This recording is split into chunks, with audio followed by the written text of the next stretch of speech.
Hello friends, मैं उदय तिवारी। आज हम स्टार्ट कर रहे हैं अपने आधुनिक भारत के इतिहास की श्रृंखला में गांधी युग। मैं गांधी युग इसलिए बोल रहा हूं क्योंकि महात्मा गांधी अकेले अपने आप में एक बहुत बड़े व्यक्तित्व रहे हैं।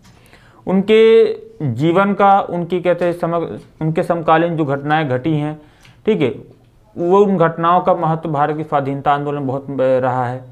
साथ ही साथ न केवल भारत की स्वाधीनता आंदोलन में बल्कि दुनिया के जितने भी रिसर्च स्कॉलर्स हैं, जितने भी विश्वविद्यालय हैं, जितने भी स्टूडेंट्स हैं, ठीक है, हर एक डायमेंशन में, चाहे आप राष्ट्रीय आंदोलन की बात करें या दर्शन की बात करें, राजनीतिक विचारधारा की बात करें, सभी में महात्मा गांधी के विचार हमेशा ही महत्वपूर्ण रहे हैं और प्रासंगिक रहे हैं, पहले भी और आज के समय में भी। यहाँ तक कि आपको पता होगा कि जितने भी विश्वविद्यालय हैं, लगभग हर विश्वविद्यालय में महात्मा गांधी की फिलॉसफी पर, उनके दर्शन पर, उनके जो राजनीतिक विचार हैं, उनके जो क्रांतिकारी विचार थे, उन सारे विचारधाराओं पर आज शोध होते हैं। शोध का एक विषय है, न केवल भारत में अपितु भारत के बाहर जितने भी विश्वविद्यालय हैं, जितने भी कहते हैं एजुकेशनल इंस्टीट्यूट हैं, वहाँ सभी पर उनकी राजनीतिक विचारधाराओं, उनके चिंतनों पर आज लोग शोध कार्य कर रहे हैं। इसलिए गांधी जी हमेशा प्रासंगिक रहे हैं। और गांधी जी इसलिए प्रासंगिक हो जाते हैं क्योंकि हमारा जो एग्ज़ाम है, सिविल सर्विसेज का एग्ज़ाम, वहाँ पर हम जब देखते हैं तो जैसे आपसे इंटरव्यू में बहुत सारे क्वेश्चन पूछे जाते हैं, उनमें से मान लीजिए आपसे पूछा गया कि इतिहास, आप जो इतिहास के विद्यार्थी हैं तो उनसे ये कई बार ये पूछा जाता है कि आपका फेवरेट सब्जेक्ट कौन सा है। तो जो इतिहास का विद्यार्थी, वो तो ऑब्वियस सी बात है कि वो इतिहास ही बोलेगा। तो इतिहास में फिर आपसे प्रश्न बन सकता है कि आपका इतिहास में आपका फेवरेट कौन सा पार्ट है। जैसे इतिहास को हम 3 भागों में बांटते हैं: प्राचीन भारत का इतिहास, मध्य भारत का इतिहास और आधुनिक भारत का इतिहास। तो ज़्यादातर लोगों का आंसर ये होता है कि आधुनिक भारत का इतिहास जो है वो बहुत ही महत्वपूर्ण और बहुत ही रोचक रहा है। अब रोचक होने के पीछे वजह भी रही है क्योंकि इसमें बहुत सारी घटनाक्रम हो रहे हैं, बहुत सारे कहते हैं मूवमेंट्स हो रहे हैं, तो उन मूवमेंट्स का भी इम्पोर्टेंस बढ़ जाता है। इस कारण से जो विद्यार्थी है वो लगभग यही बोलता है। और ज़्यादातर क्वेश्चन भी आपके आधुनिक भारत के इतिहास से पूछे जाते हैं। तो इंटरव्यूअर का अगला क्वेश्चन यही होता है कि आधुनिक भारत के इतिहास में आपका फेवरेट टॉपिक कौन सा है। तो मुझे लगता है कि ज़्यादातर, या मैं अपना खुद का ही बोलूँ तो मुझे गांधी जी एक ऐसे व्यक्तित्व नज़र आते हैं, ठीक है, जिन पर चर्चा किए बिना आधुनिक भारत का इतिहास अधूरा है। तो इसीलिए गांधी जी हैं अपने आप में एक युग हैं, ठीक है। वो उनके समकालीन जो घटनाएं हुई हैं वो युगांतकारी घटनाएं हैं, जिनका भारतीय स्वाधीनता आंदोलन में, भारत के इतिहास में और भारत के भविष्य में हमेशा ही प्रासंगिकता बनी रहेगी। पहले भी रही है, आज भी है, ठीक है। गांधी जी के विचारधाराओं से या गांधी जी के जीवन से हमें न केवल राजनीतिक विचारों के लिए बल्कि अपने हम दैनिक जीवन में बहुत सारी ऐसी समस्याएँ होती हैं, उन समस्याओं से निजात पाने के लिए, ठीक है, दुनिया को समझने के लिए गांधी जी का चिंतन और दर्शन बहुत ही जरूरी है। हम दर्शन और चिंतन की बात एथिक्स वाले चैप्टर में करेंगे, लेकिन आज हम बात कर रहे हैं गांधी जी के बारे में और गांधी जी के समकालीन जो भारतीय राष्ट्रीय आंदोलन में गांधी जी का क्या योगदान रहा है, भारत की राष्ट्रीयता में या भारत के राष्ट्रीय आंदोलन में गांधी जी का क्या महत्व रहा है, ठीक है, उन विषयों पर हम चर्चा करेंगे। तो सबसे पहले हम गांधी जी को समझते हैं कि आखिर गांधी जी क्या हैं। जैसे अगर मैं आपको बताऊं कि जो लोग गांधी जी को ना जानते हों, यहाँ पर हम उन तथ्यों के बारे में बात करेंगे या उन घटनाक्रमों के बारे में बात करेंगे या गांधी जी का ऐसा मूल्यांकन करेंगे कि जो हमारे एग्ज़ाम के विषय वस्तु से जुड़ा हुआ है। ऐसे में कुछ लोग ऐसे हो सकते हैं जो गांधी जी के धुरंधर भक्त हों, ठीक है, या कुछ लोग ऐसे हो सकते हैं जो गांधी जी के धुरंधर विरोधी हों। तो जो भक्त हैं उनको भी कुछ बातें मेरी बुरी लग सकती हैं, या जो गांधी जी के विरोधी हैं, ठीक है, उन्हें मेरी बातें अच्छी लग सकती हैं, ठीक है, या कुछ ऐसी बातें होंगी जो मैं उनके अगेंस्ट बोलूँगा। तो दोनों ही केसेस में आपको ये देखना है कि ये मेरा खुद का ओपिनियन नहीं है, एग्ज़ाम की नीड के अकॉर्डिंग हम यहाँ पर गांधी जी का मूल्यांकन भी करेंगे। लेकिन सबसे पहले हमें गांधी जी को समझना जरूरी है। अब ये प्रासंगिकता और भी थोड़ा सा बढ़ जाती है क्योंकि जैसे अभी 2019 में हम लोगों ने गांधी जी की 150वीं जयंती मनाई थी, ठीक है, मतलब 150 साल पूरे हो गए उनकी जयंती को। आप सबको पता है कि महात्मा गांधी जी का जन्म 2 अक्टूबर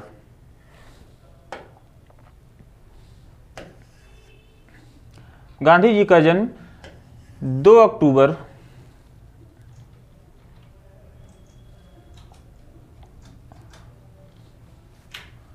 1869 को हुआ है।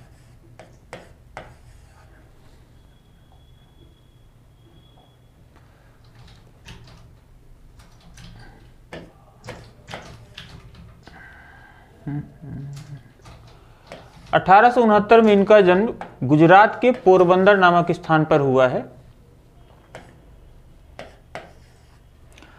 इनके पिताजी जो है उनका नाम था मोहनदास करमचंद्र गांधी।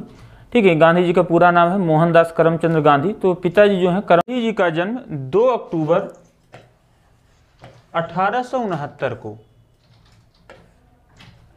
पोरबंदर में गुजरात में हुआ है। इनके पिताजी जो हैं पोरबंदर गुजरात, वहाँ राजकोट रियासत में दीवान थे। ठीक है, पिताजी का नाम था करमचंद्र गांधी। ठीक है, इस तरीके से गांधी जी का जो पूरा नाम है मोहनदास करमचंद्र गांधी। इनकी माता जो है बहुत ही धार्मिक स्वभाव की महिला थी, और क्योंकि पिताजी दीवान थे तो उन्होंने अपने घर में अपने परिवार मतलब बच्चों के एजुकेशन के लिए बहुत सारा कंट्रीब्यूट किया है, उनके एजुकेशन पर खासा ध्यान दिया। अब माता की जो विचारधारा है, माता की सात्विक विचारधारा का असर गांधी जी के जीवन पर पड़ता है। ठीक है, पिताजी जो दीवान थे उनके यहाँ भी बहुत सारे लोग, हर एक जाति और धर्म के लोग आकर बैठते थे, उन चर्चाएं होती थी, परिचर्चा होती थी। तो ये चिंतन भी आप गांधी जी के जीवन में आप देखने के लिए पाते हैं। ठीक, क्योंकि वहाँ पर धार्मिक सहिष्णुता है, अलग अलग धर्म के लोगों के जो विचार हैं गांधी जी के यहाँ पर उनके परिवार में लोग देख रहे हैं। तो एक ये भी आप असर पड़ता है गांधी जी के जीवन में, यानी कि आप बोल सकते हैं जो समाजीकरण की प्रक्रिया है, समाजीकरण की प्रक्रिया का हमारे विचारों पर, हमारे कहते चिंतन पर बहुत ही ज़्यादा असर पड़ता है। ठीक है, अब पिताजी जो हैं काठियावाड़ रियासत में जब दीवान थे तो गांधी जी का इन्होंने 13 वर्ष की उम्र में विवाह कर दिया, और जब गांधी जी का 13 वर्ष में विवाह हुआ तो उनकी पत्नी है कस्तूरबा। कस्तूरबा को कम उम्र में इनके साथ विवाह कर दिया गया, और विवाह के बाद ठीक है गांधी जी अपने हायर एजुकेशन के लिए चले जाते हैं आपका लंदन में, वहाँ पर ये रहते हैं और बैरिस्टर की पढ़ाई पूरा करते हैं। और बैरिस्टर की पढ़ाई पूरा करने के बाद 1891 में ठीक है बैरिस्टर की पढ़ाई पूरा करते हैं। उसके बाद ये भारत आते हैं, और क्योंकि पिताजी की मृत्यु बीच में हो गई थी तो इनकी पढ़ाई लिखाई का पूरा खर्चा इनके बड़े भाई ने उठाया था। परिवार भी थोड़ा सा आर्थिक परेशानियों में जूझता है, लेकिन गांधी जब लौट कर आते हैं तो यहाँ प्रैक्टिस की शुरू करते हैं। अब उतने ज़्यादा एफिशिएंट गांधी जी थे नहीं। बाद में इन्हें 1893 में दादा अब्दुल्ला करके कहते व्यापारी थे, उन्होंने अपनी फर्म का मुकदमा लड़ने के लिए इन्हें अफ्रीका बुलाया। अब देखिए सामान्यतः अगर देखा जाए तो जो एक अच्छा वकील था उस समय पर, वो अफ्रीका, साउथ अफ्रीका जैसे कंट्री में जाना पसंद नहीं करता था। अब क्योंकि गांधी जी का यहाँ पर भी केस वगैरह बहुत ठीक ठाक था नहीं, वो प्रॉपर तरीके से मुकदमे लड़ नहीं पाए, इस कारण से उन्हें अफ्रीका भी जाना पड़ा।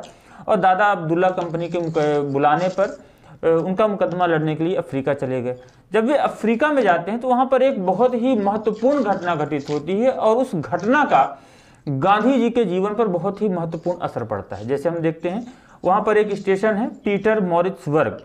ठीक है, पीटर, और जब ये डरबन से प्रिटोरिया जा रहे थे तो डरबन इनके पास फर्स्ट क्लास का टिकट था, कंपनी ने, फर्म ने इनको प्रोवाइड किया था।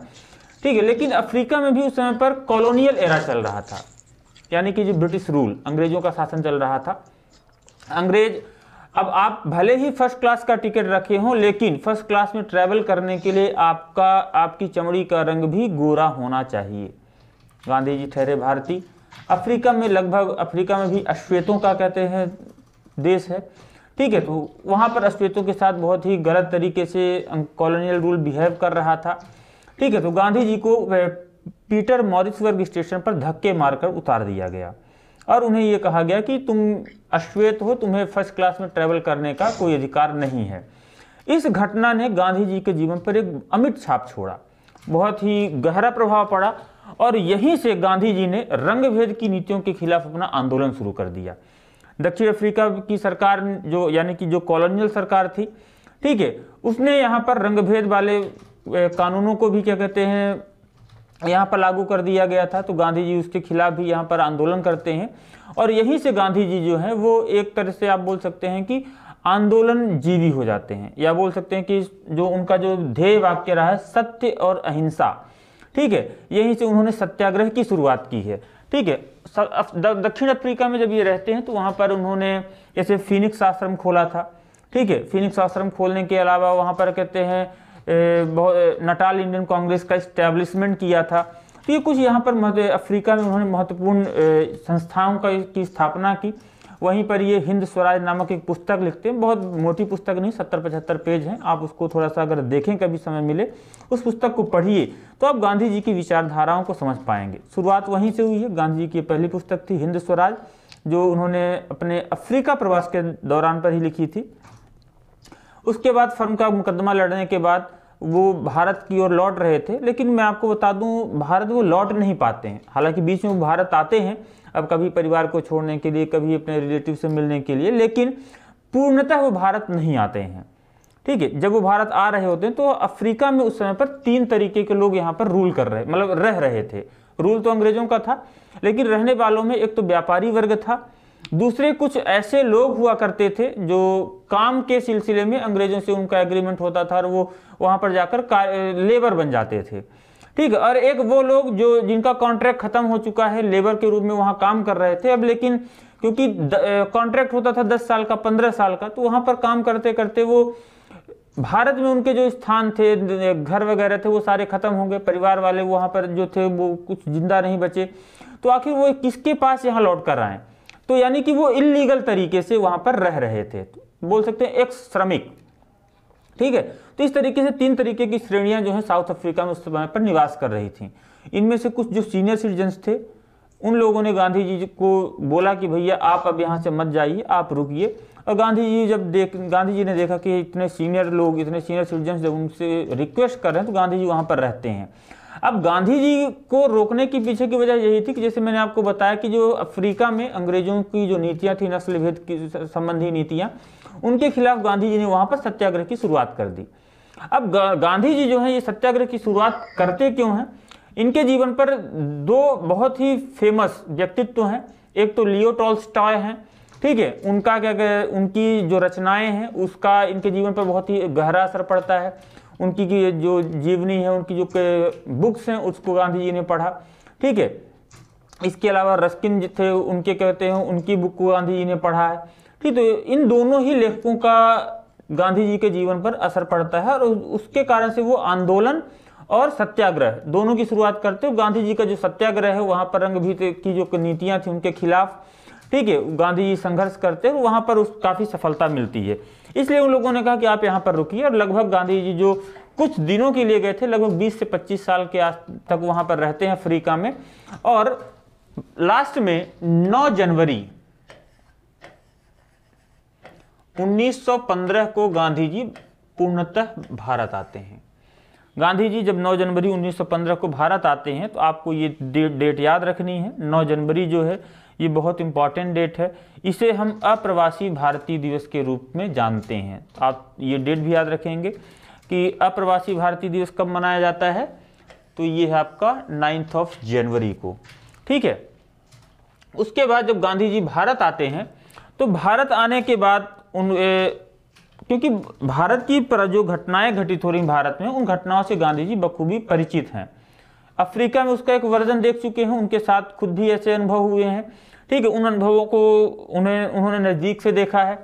तो भारत में जो राजनीतिक घटनाक्रम, उन घटनाक्रमों का भी गांधी जी अच्छे से अध्ययन करते हैं। और गांधी जी जब भारत आते हैं तो इनकी मुलाकात होती है एक व्यक्तित्व से। उस व्यक्तित्व का नाम है गोपाल कृष्ण गोखले। ठीक है, और गोपाल कृष्ण गोखले जो हैं उस समय पर ये भारतीय राष्ट्रीय कांग्रेस से जुड़े हुए थे और ये अंग्रेजों के बहुत बड़े हितैषी थे। यही वो व्यक्तित्व हैं जो गांधी जी के राजनीतिक गुरु माने जाते हैं।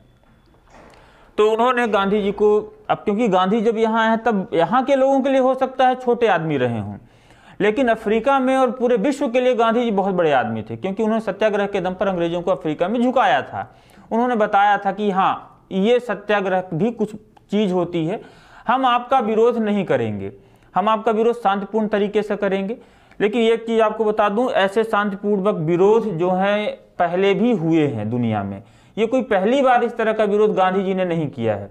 हंगरी वगैरह जैसे जो देश रहे वहाँ पर भी अंग्रेजों के खिलाफ ऐसे सत्य से पर आधारित विरोध हुए हैं, लेकिन गांधी जी का जो आंदोलन रहा है ना, वो बिल्कुल ही इन सबसे अलग रहा है, इसलिए गांधी जी प्रासंगिक होते हैं। तो गोपाल कृष्ण गोखले के संपर्क में आते हैं। ठीक है, अब आप देखिए 1906 से 7 के मतलब 6 और 7 में जो भारतीय राष्ट्रीय कांग्रेस का जो घटनाक्रम हुआ, उसमें हम देखते हैं कि सूरत का विभाजन, भारतीय राष्ट्रीय कांग्रेस जो है वो 2 भागों में विभाजित हो जाती है। एक में मॉडरेट्स हैं, दूसरे में एक्सट्रीमिस्ट हैं।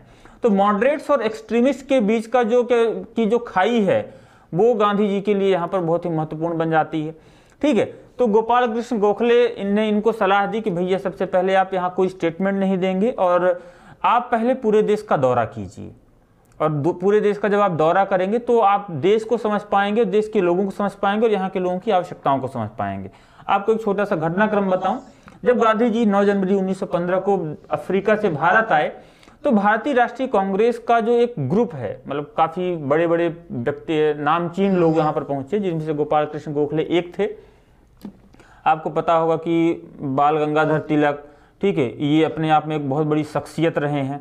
ठीक है, उस समय पर अली जिन्ना, मोहम्मद अली जिन्ना, ये भी गांधी जी के मतलब भारतीय राष्ट्रीय कांग्रेस में ही शामिल थे। तो ये सब उनकी गांधी जी की अगुवाई के लिए वहाँ पर जाते हैं, और गांधी जी बिल्कुल डिसेंट लुक में, मतलब एक सीधा साधा जो उनकी वेशभूषा थी, उस वेशभूषा में जब वो भारत आते हैं, तो ये लोग जब उनकी अगुवानी के लिए थे, तो उसमें सिगार जलाते हुए अली जिन्ना ने उनसे प्रश्न किया, गोखले जी के कान में कहा कि इनसे अफ्रीका के बारे में जो हालचाल लेना हो आप ले लीजिए और चलिए, अपने किसी काम के नहीं हैं।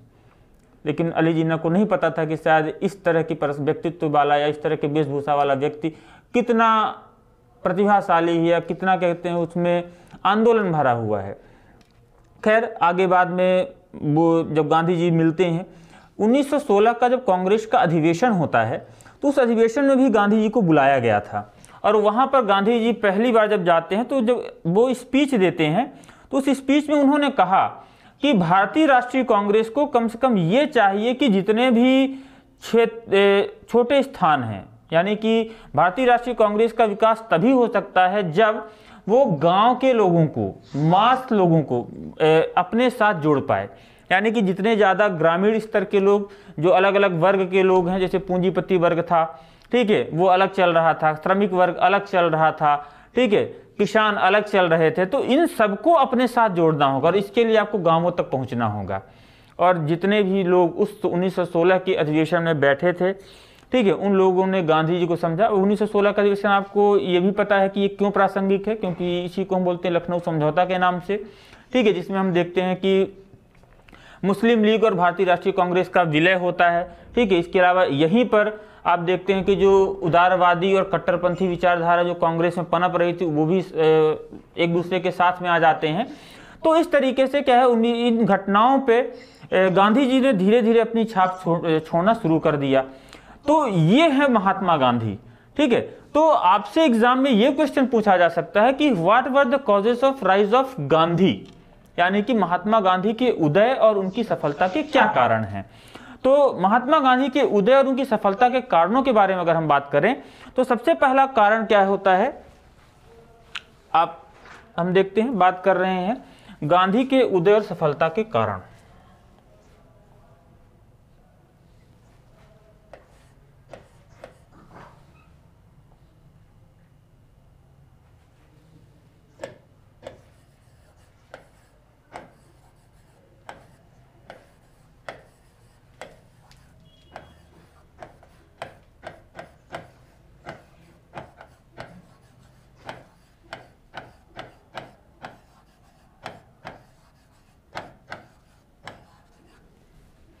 तो हम सबसे पहले पहला कारण देखते हैं।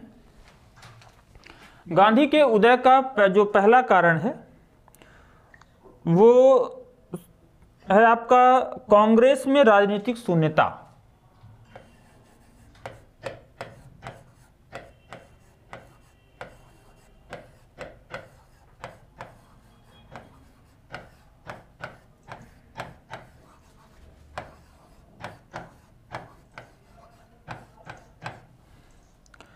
ठीक है, दूसरा जो कारण है वो है दक्षिण अफ्रीका में गांधी जी की लोकप्रियता।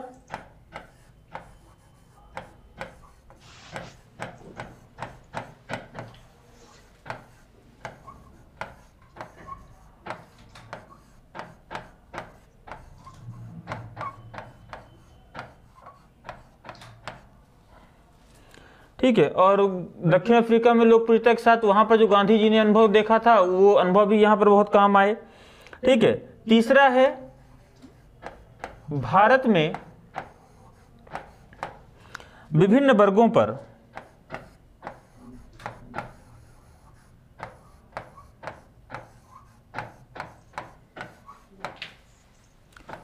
विश्व युद्ध का प्रभाव। अब देखिए 1915 का जो दौर है, उस दौर में प्रथम विश्व युद्ध चल रहा है, तो उसका प्रभाव भी जो है गांधी जी के उदय और उनकी सफलता में होता है। ठीक है, और अगला है गांधीवादी विचारधारा। चौथा है आपका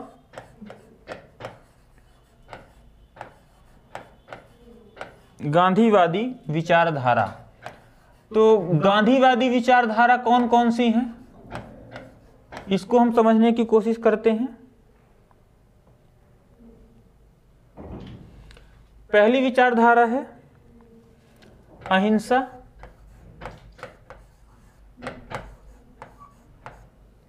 दूसरा है सत्याग्रह।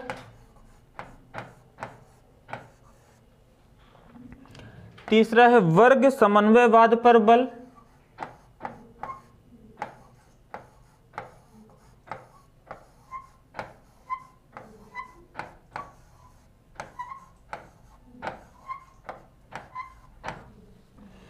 चौथा है पश्चिमी औद्योगिकीकरण,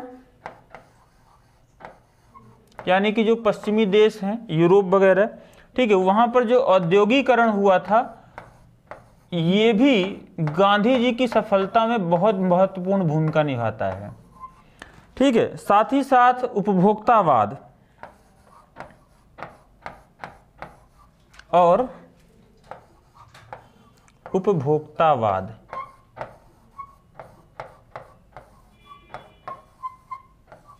की आलोचना।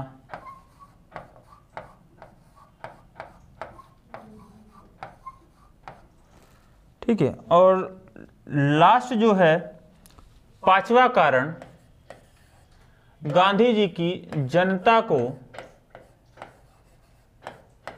संबोधित करने की शैली।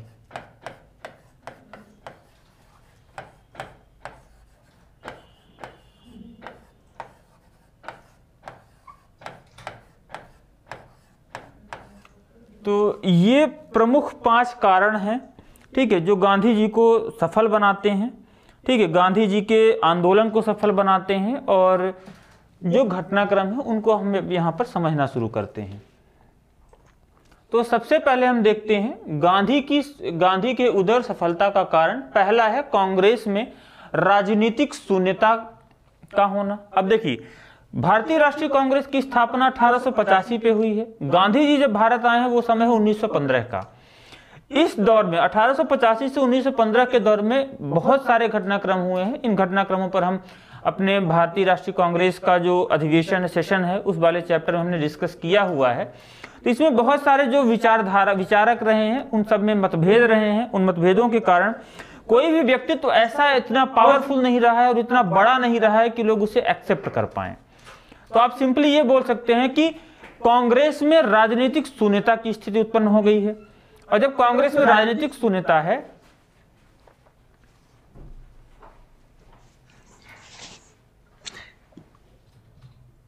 तो भारतीय राष्ट्रीय कांग्रेस में जो राजनीतिक शून्यता की स्थिति थी, ऐसे में क्योंकि पहले जैसे तिलक जी थे वो एक्सट्रीमिस्ट थे, उग्रवादी विचारधारा के थे, और हम देख चुके हैं कि कांग्रेस का 2 भागों में विखंडन हो चुका है। ठीक है, 1916 में ही कांग्रेस का एसिमिलेशन होता है। ठीक है, मुस्लिम लीग अलग हो चुकी है और कहते हैं भारतीय राष्ट्रीय कांग्रेस अलग हो चुकी है। तो ऐसे में कांग्रेस में कोई एक बहुत बड़ा लीडर नहीं था, और गांधी जी के जो विचार हैं वो गांधी जी को यहाँ पर स्थापित करने में मदद करते हैं। ठीक है, इसके अलावा ये सारे कारण रहे हैं। तो इन कारणों पर हम अपने अगले सेशन में विस्तृत चर्चा करेंगे। तो अभी आगे के अपडेट्स के लिए चैनल पर बने रहें। चैनल जो लोग चैनल को सब्सक्राइब ना किए हो चैनल को सब्सक्राइब कर लें और अपना फीडबैक हमें कमेंट्स के माध्यम से दें कि आपको ये सेशन कैसा लगा। और मैं आपको ये बता दूं कि ये जो विद्यार्थी सिविल सर्विसेज का एग्जाम दे रहे हैं, खास करके जो मेंस के अभ्यर्थी हैं, ठीक है, उनके लिए बहुत ही अच्छा सेशन होने वाला है। तो गांधी जी के उदय और उनकी सफलता का कारण हम अपने अगले सेशन में कंप्लीट करेंगे। फिलहाल आज के लिए इतना ही, धन्यवाद।